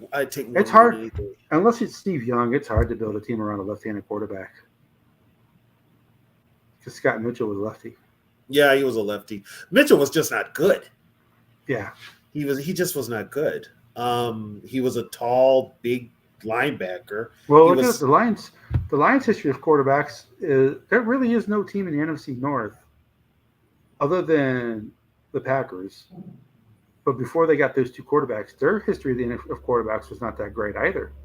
I mean, you have Lane for the Lions back in the 60s, 50s, and 60s. For the Lions, you had Lane until the 60. Then all of a sudden they had a revolving door. They had Milt Plum, They had Greg Landry. They had Bill Munson. Yep. They had I grew up with them having Munson and Landry. And then they also, like, later on, they got Jeff Comlow, Gary Danielson, Eric Hipple. They had Rusty Hilger as a quarterback. They had Joe Ferguson. Didn't Martha Plimpton's grandfather play a quarterback for a game for them? Yeah, George Plimpton, a preseason game. That's how bad they were. They let a reporter play quarterback. Yeah, they let him play. It was the Lions have just, and the longest the Lions have had a quarterback in my lifetime Stafford. is Stafford. And he's probably the best quarterback they've had since Lane. Yeah. I mean, what does that tell you? I mean, you had Charlie Batch, you had Dan Orlovsky, you had Harrington, Andre Ware, Rodney Peete. I mean, the list goes on and on and on. You know, you had Joey Harrington, you had and even on Mike McGann, Dan Orlovsky. Yep, Orlovsky. And then recently, I think, who did they have before they got Stafford? Was that? I think they had Orlovsky before they got Stafford. That was Orlovsky. No, yeah, I think. I'm not sure. And here's how bad Orlovsky was. The Vikings got 2 safeties on the guy because he ran out of the end zone. He ran out of the end zone trying to avoid Jared Allen. The easiest sack Jared Allen ever had. I'm like, wow, God. But yeah, so if you look at the NFC North, even if you look at the history of the quarterbacks, if you take out the early quarterbacks, Lane, Tarkington, Starr, and Luckman, the only team that's really had success at quarterback has been Green Bay with Rodgers and Favre. But they got extremely lucky, and they still only won 2 Super Bowls. Back to back. They had back to back Hall of Fame quarterbacks. So the history of the quarterback in the NFC North is not very good. NFC North has always been a division of even when Tampa Bay was in a division, they didn't have good quarterbacks. No, the best one they had was Doug Williams. Yeah. Then they got Steve Young. And then they got Sean King. And Steve Young sucked in Tampa Bay. The mentality, he didn't all of a sudden get better. Like, he was just he literally got better once he got to San Francisco. Because he was garbage in Tampa Bay. Well, I mean, was that just because Coach Spurrier wasn't good in Tampa Bay either? Oh, who was it? Was his Coach Spurrier or was it Lehman Bennett? Well, Spurrier played quarterback for the Buccaneers. Yeah, Spurrier lost he got benched he got benched for John Brody. You know? And then they had Trent Dilfer. He had Dilfer, that basket case. Anybody that tries to start a fight with John Randall is an idiot. They had Sean King. Sean King was the one that was their best quarterback. But Sean King was also a Tony Dungy guy. Right. And when, guess what? John Gruden takes over, Brad Johnson's a starting quarterback. Right. You know, so, Sean King had a good college career. He took Tulane to undefeated season. If he could take Tulane to an undefeated season, you're cooking. He was he had a good, but he also had in his backfield Warwick Dunn and Mike Allstott.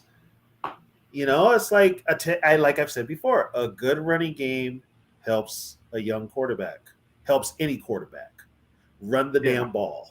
But when I mean, the first real great quarterback they had was Doug Williams, and he went to the USFL.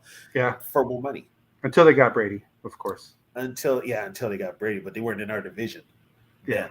So but Dilfer was the quarterback when they left, I believe. Yes. No, Sean King. Sean King. Oh yeah, that's right. Because Dilfer was in Baltimore at that time. That's right. Yeah. Yep. Sean King. So it was Sean King. Yeah. But the thing with the NFC Central and NFC North, traditionally, you had great defenses, and you had good running games. Yeah. I mean, I can even with the Lions. The Lions had Alex Karras on their defensive line. The Bears had Butkus, and later on they got other guys. The 85 team, Richard Dent, McMichael, Dan Hampton. You know, they had Buffon and Butkus when I was growing up. And then they have Wally Chambers. Everybody forgets about Wally Chambers, who was a defensive end with the Bears. The Vikings, of course, are Purple People Eaters, Millard and Dolman and so on. And then with Green Bay, you still had Larson and Larson and Sutherland. Don't forget those two. Everybody always forgets the two white Everybody ones. forgets those two. And then even the Packers. The Packers had Nishke. They had Willie Davis. They had Adderley. They had Woods. And later but they could still run the ball. They could even run the ball in the 70s with John Brockington and MacArthur Lane. So the quarterback Minnesota was probably the only team that had a steady quarterback in the 70s. Because Detroit, I mean, Landry got hurt all the time. Munson was just erratic. And the Bears, oh my God, their list of quarterbacks. Well, but not only the 70s, but Wade Wilson was probably better than any other quarterback in the division as well. That he had an arm. Yeah. He had an arm. Because when Wade Wilson was a quarterback, the Bears quarterback situation was awful. Oh, they were juggling 3 quarterbacks. Yeah. And then they were juggling between McMahon, Flutie, and Fuller. Then it got to be McMahon, Tomczak, and Harbaugh.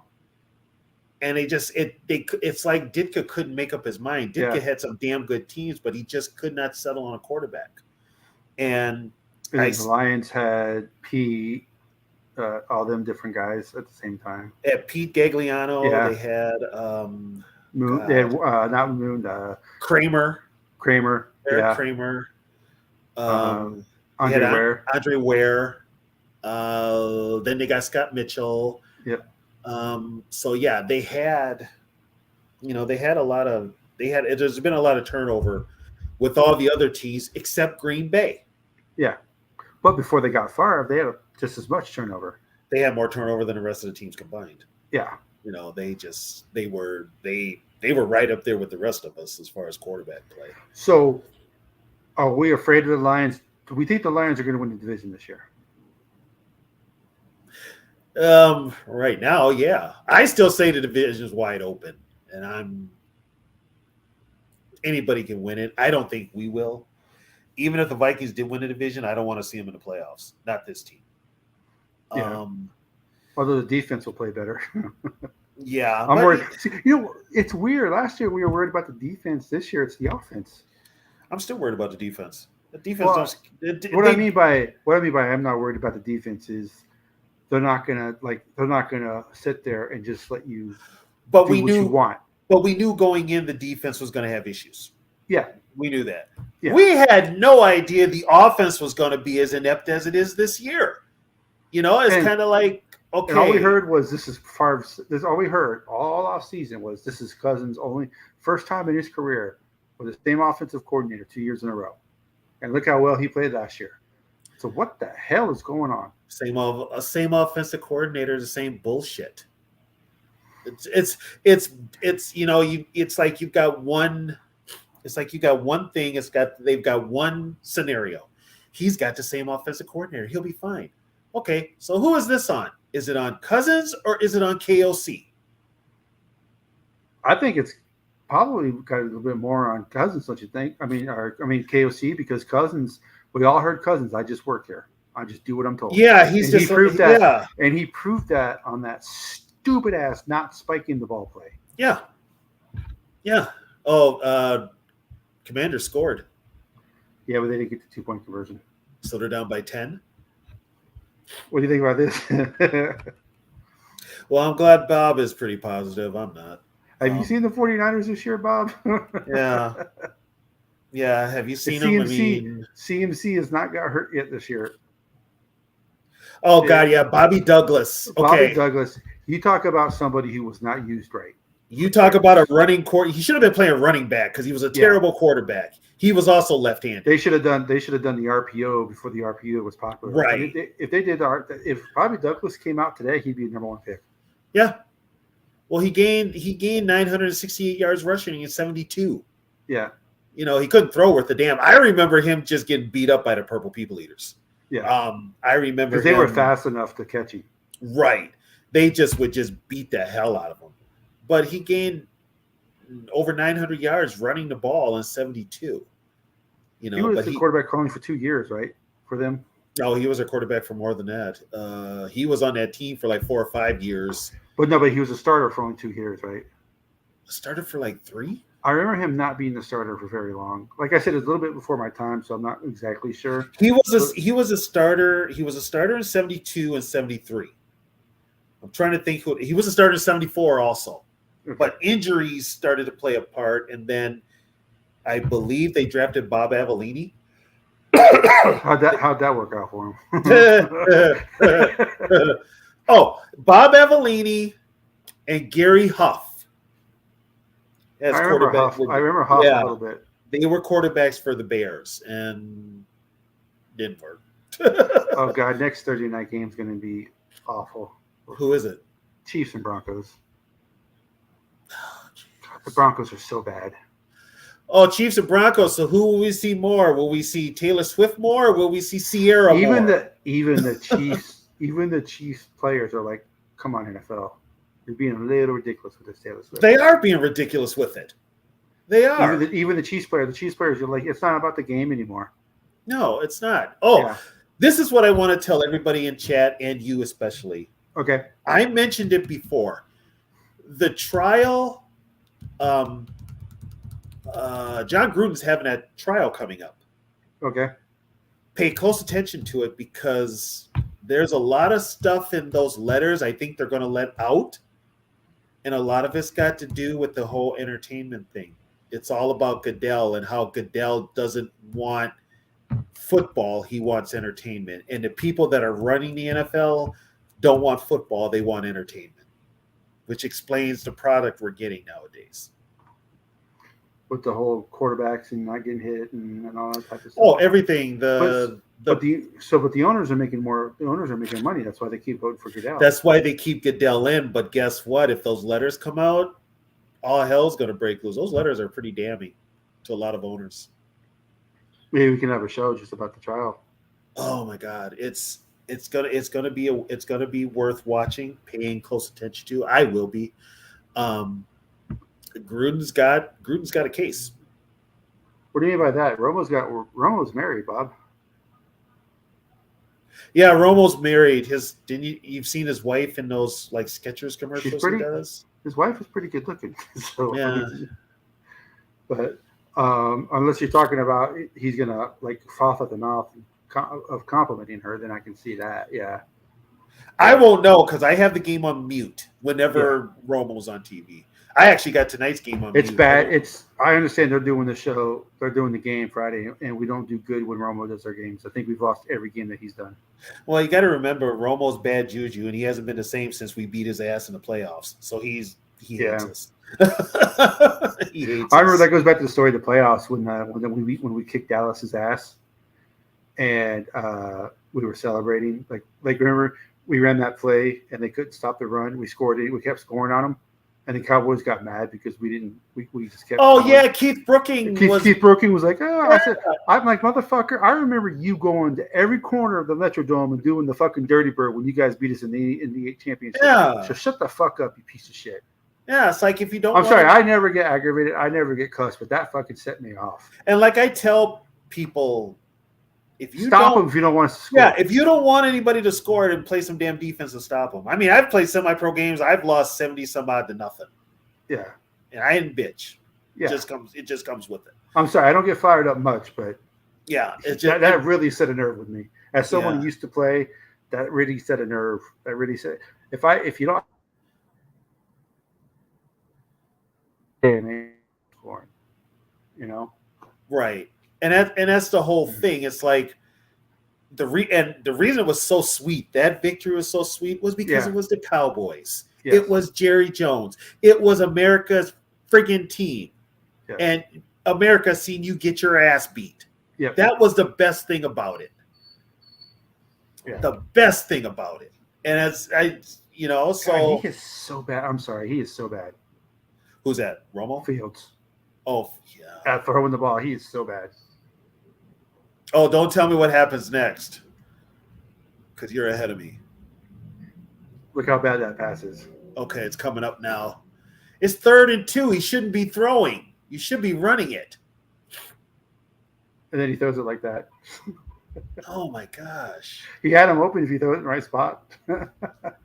Okay, I'm getting the play right now. All right. He is back to pass. He rolls out. Why is he rolling out to the left? Where? Oh, God. Yeah, see how bad that pass is. Yeah. Yeah. God, the Bears going to screw around and lose this one too? God. Well, I mean, they're down. I mean, It's only a 10-point game. It's Yeah. only a 10-point game. It is only a 10-point game.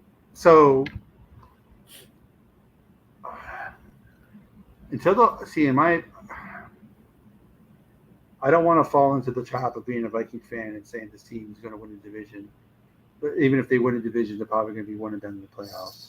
But the only really good team, the only team that's playing well right now is the Lions. But they're the Lions. I don't know if I can trust the Lions. You can't. It's still early. You can't eat. This division is so up in the air. Even a Vikings got a chance, but I don't want this team in the playoffs. Because they're going to come back with the status quo and all we got to do is fix our defense. They're not going to fix anything. I don't even know if they'll fix a damn defense. Because once again, they're going to have that. I think Flores is kind of going to, if he stays, I think Flores will kind of make them fix the defense. I think Flores is gone. I think Flores is gone. I'm gonna put it out there. Somebody's gonna hire him. I would say the Falcons, but I don't think Arthur Smith is on the hot seat because his quarterback is so bad. No, he's on a hot seat. Oh, you think he is? Yeah, he's on a hot seat. See, I hate that because that doesn't mean he's a bad coach. It just means he has a bad quarterback. Well, the one they should have kept was Raheem Morris. Yeah. They should have gave Raheem Morris a whole Arthur year. Smith is a defensive guy, isn't he? Did he come from the Titans as a defensive guy? Yeah, and he wasn't that good. The Titans were okay, but they weren't that good. So and that's the thing. Some of these coordinators are just better coordinators. Yeah. It's a lot to be a head coach, man. Yeah. And KLC, it is a lot. KLC was never a coordinator. He never called a play. So now he's calling the plays for us, and it's kind of like it shows. Yeah. It really does show. I just wonder what they have in store for this week because you cannot, against a team with how smart their head coach is, you cannot do the same old. You have to come up with stuff this week. Well, the problem is there is a plus to this. The Chiefs, as wide receivers as a whole, have dropped a lot of passes. Yeah, they've dropped a lot of passes. Especially what's his name, Tony. Kadarius Toney, yeah. Scantlin's had his moments too. Well, even when he played for Green Bay, Scantlin couldn't hold on to the ball. Right. Now, here's the problem. They've also got running backs coming out of the backfield that can catch. Yeah. And those like McKinnon and Pacheco, I see Dallas all over again. I think Jet's going to have a good game. I do too. I think he's pissed with the way he was let out the door with Minnesota. Yep. I think he is too. Because they should have re-signed him instead of re-signing some of the players that they re-signed. And that was Spielman. Yeah, that was Spielman. So we'll see. I don't think we win. I'm just gonna be honest. I think we lose probably 30-17. But just watching this game real quick. I know Howell's a rookie, but watching him throw the ball compared to Fields is night and day. There's no way Fields makes this pass. Throw it over the guy into the wide receiver. There's no way he makes that pass.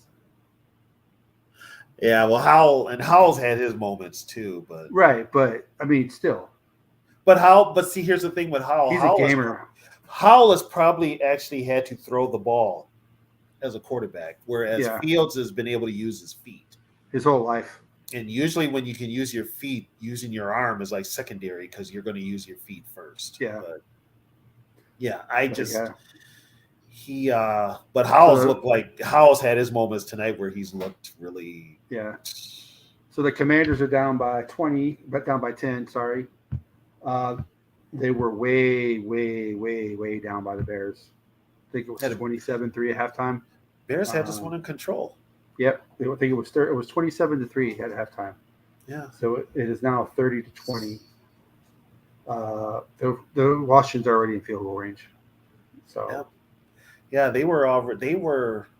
Bears had this game well in control, and they're did they blow it 2 weeks in a row? If they do, they'll be looking for Eberflus's head. They will. That is the only coach I have confidence KOC's better than. And that's by a slim margin. Because what's his name might be Meathead, but I think he's smart enough. And here's the thing also with Poles. Poles will pull the trigger on Eberflus. Yeah. He will. Whereas the Wilfs and Kwesi will not pull the trigger Well, they go out KOC. don't they have like a dinner or a lunch like one time? Like, don't they have like a dinner once a week or something like that together? KOC and Kwesi, don't they like go out all the time and something like? Aren't they like?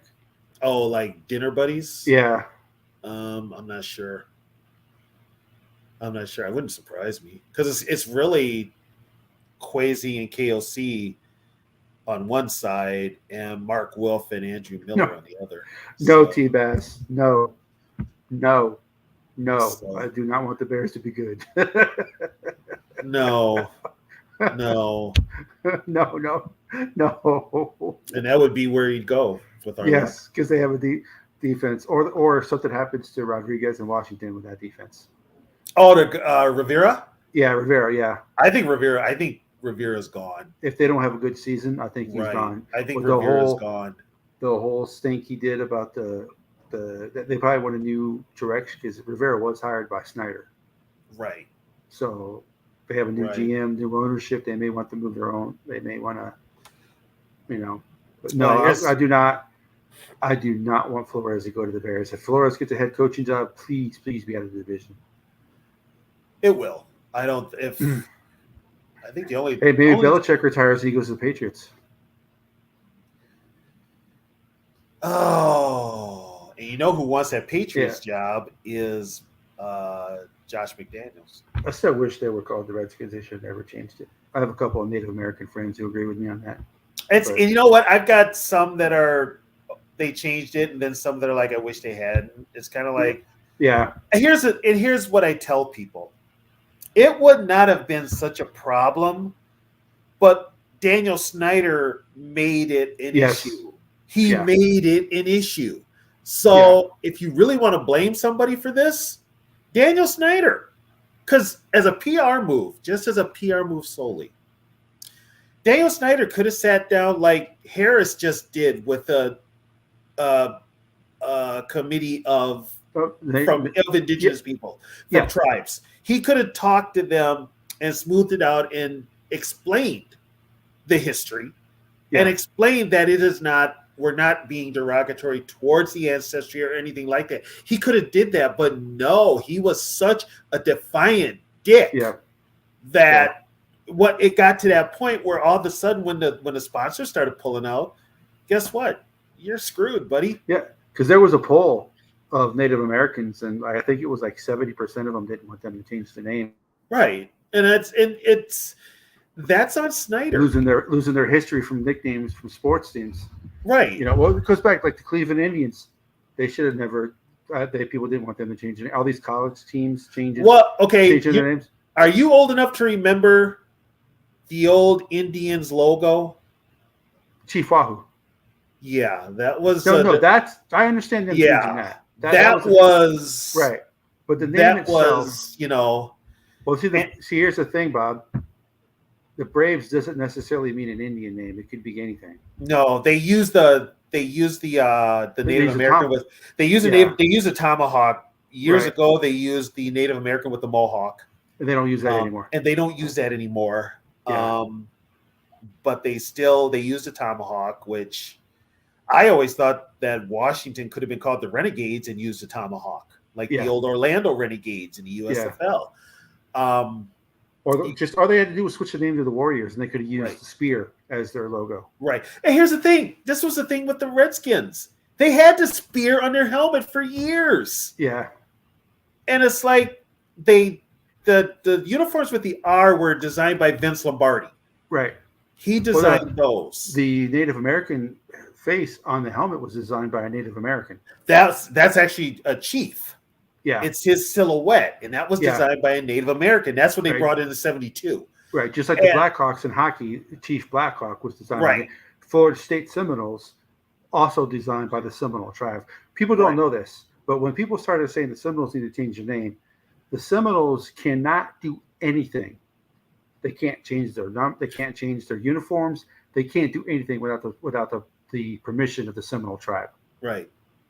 So here's but like Eastern Michigan, they used to be called the Hurons for the Huron Indian tribe. Well, they made them get rid of that. North Dakota, the Fighting Sioux. Why would you want to be called? Yeah, you can change the logo. You don't necessarily have to have a Native American head as your logo. There's other logos you can use, but why do you want to get rid of the history of the natives? That's what I don't understand. Because some of the history is derogatory. Well, I know, I understand that, but usually when you nickname a team, you're not doing it because you hate that, because you wouldn't call yourself something you hate. It's because to honor them. But back then it wasn't an honor. That's the whole thing. When they named these teams back when they named I think colleges are different. Well, the Illini is a tribe.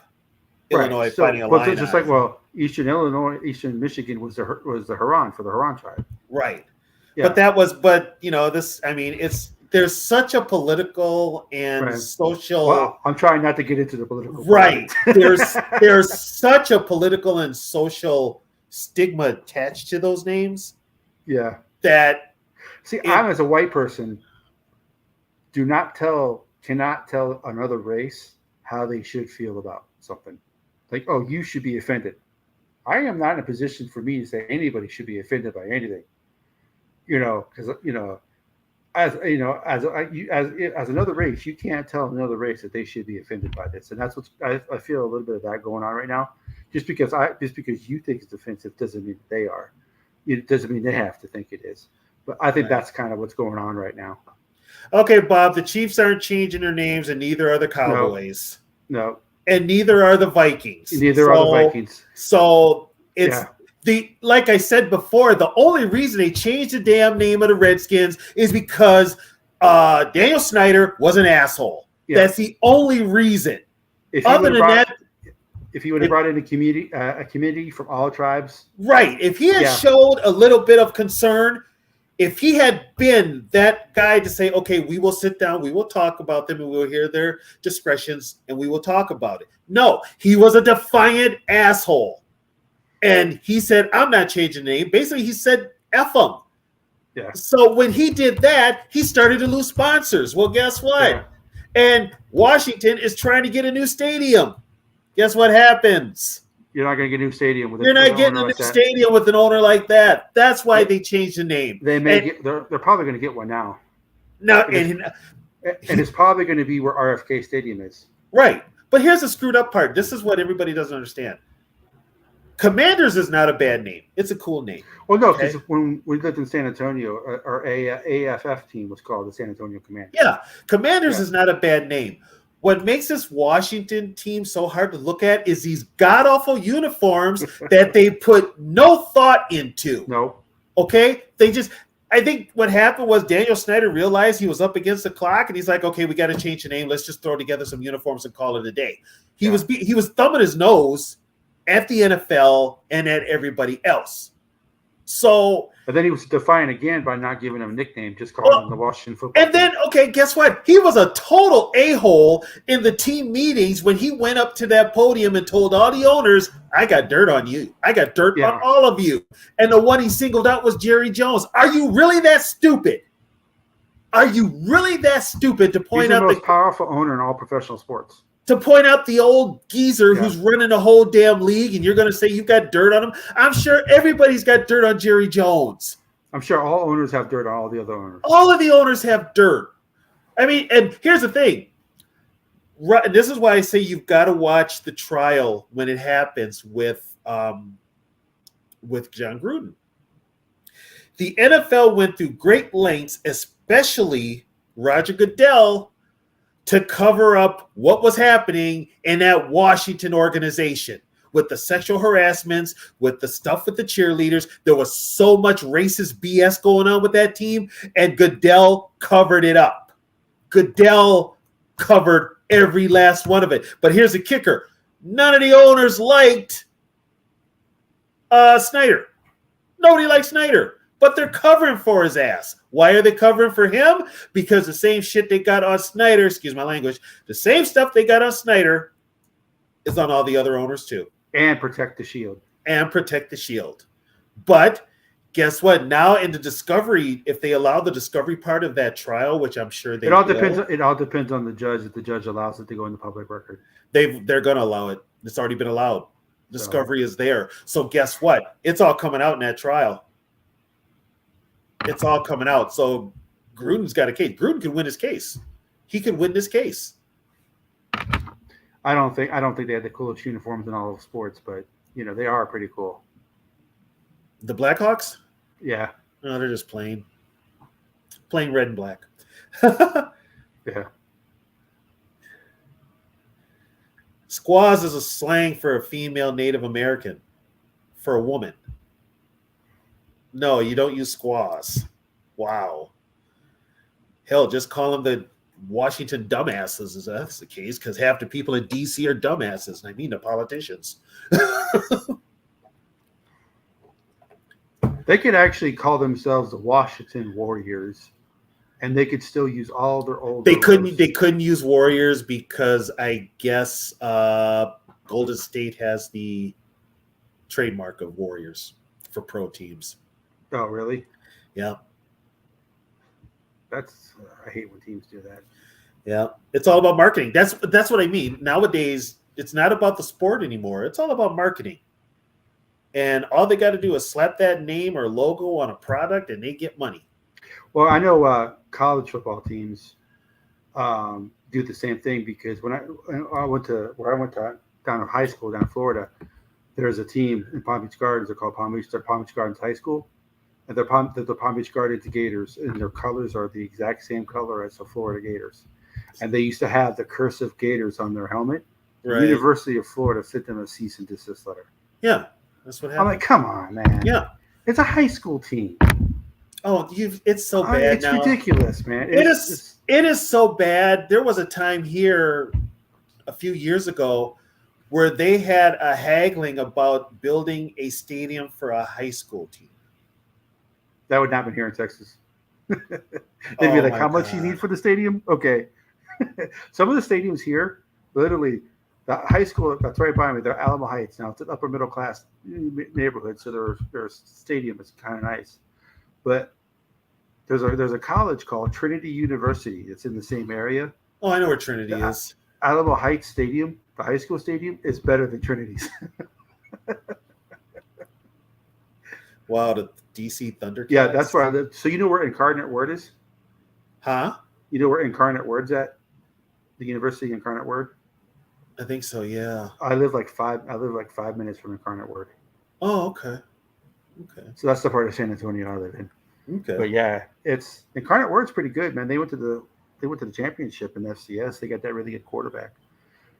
Yeah, no, I think they're gonna stick with the Commanders. I just think that they're gonna come up with better uniforms for them. The Commanders, they can use the Air Force. They can use Air Force logos, from the Air Force on their. Well, any uniform they come up with is better than these god awful, atrocious things they're wearing now.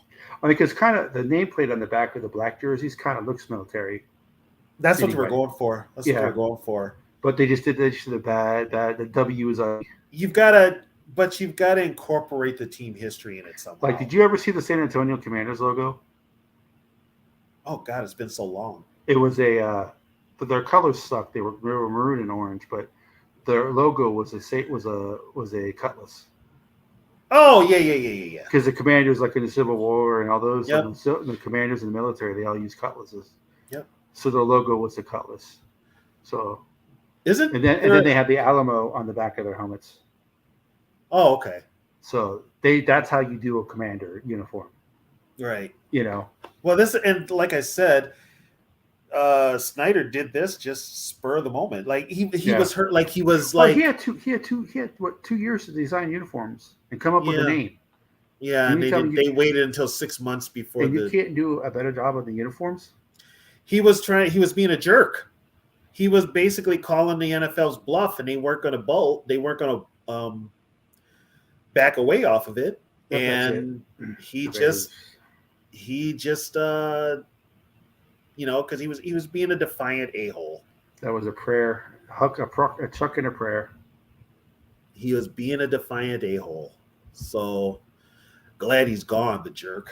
Speaking of this school of mine, I got a story. We're about to wrap it up here. We're going for 2 hours, but we were watching the Twins, and the Twins have a pitcher named Funderburk. So when the pitcher from when Funderburk came into the stadium, came into the game, my wife goes, "Oh, Funderburk." She goes, "Is that like Thundercats?" She goes, Funderburk. No, it was. My wife is hilarious. She's not a sports fan, so she's like, "I'm like, how does your mind work?" But yeah, that was a chuck and a prayer. Well, we know what friggin' cartoon she watched. Oh yeah, she just got done watching not too long ago. Are you serious? DJ Moore's got 3 touchdowns tonight? Yeah. I played McLaurin tonight too. He didn't do nothing, man. God. I had Robinson. But look at it's all yak. Yeah, I had Robinson tonight. See if that DB if he timed it a second later, that ball is batted down. I'll tell you what, us going into Washington is not a guaranteed win. Thundercats would be. I don't. You mean going into Chicago? Yeah. I don't know. Yeah, Fields can't throw, man. He's getting lucky with these passes. I'm not too. I don't think we used to, when the Bears were halfway decent, we used to struggle in Chicago. I don't think that's the case anymore because I think the Vikings have won 3 in a row in Chicago. Yeah, they have actually. Yeah, I'm not too worried about the Bears. Yeah, they have. Yeah. Yeah, it's. Yeah, see, throwing just to DJ Moore, those are his numbers, but DJ Moore is. Those numbers, it's because of DJ Moore. Yeah. That's the reason why. But yeah. So yeah, oh god, he just got sacked. It's over. See now the halfway decent Bears pass rush can rush. Yeah, why? Yeah, Brian Flores going to Chicago would be scary. No, he's going to Washington. He's going. Well, that what though, that would be. Hey, listen, we've had a history of bad racism, bad this with the NFL. With Magic Johnson being the owner, everything like that. I wouldn't be surprised if Flores is their first pick for head coach. Yeah, he's going. He's going to go to Washington. I don't think the Chargers will take him because they already got a defensive coach. So if anybody gets the job in the Chargers, it's probably Kellen Moore, their offensive coordinator. Yeah, even when you're a bad defense, when they have to pass, you can get a pass rush going. Oh, hell yeah, because all you got to do is go for the pass, go for the quarterback. All right, so that's the status of the NFC North. We kind of hit on a whole bunch of different things. Our show last week, I think, was 50 minutes. Mm-hmm. We just got on a run on a couple of things. Couple of things this week. In 2 weeks, we'll revisit this again. Who knows what the division standings will be then. But we don't think the Bears are going to win the division. We don't think the Packers are going to win the division. We think it's still between Minnesota and Detroit, leaning more towards Detroit. But that's more for the fact that it's Detroit, and you can't trust Detroit yet. Yep. So that's where we stand right now. We have a great show coming up Tuesday night again for Vintage, talking Vikings history, and it's going to be the history of the Vikings' first-round draft picks. Some years they didn't have any. Some years they had 2 or 3. But we're going to just discuss whether they were a bust or whether they are Hall of Famers. So even after this win tonight, I'm still not afraid of the Bears. I think this loss was more on how Washington than what the Bears did. I still don't think Justin Fields can throw. I'm not worried about him throwing. I'm a little worried about the running game, but the Vikings seem to have slowed down the running game of the last two teams. So, who knows? We'll see it. We'll see next week when they play after the Vikings play the Chiefs, and after the Lions play their couple games, and the Bears play one more game after this. The Packers.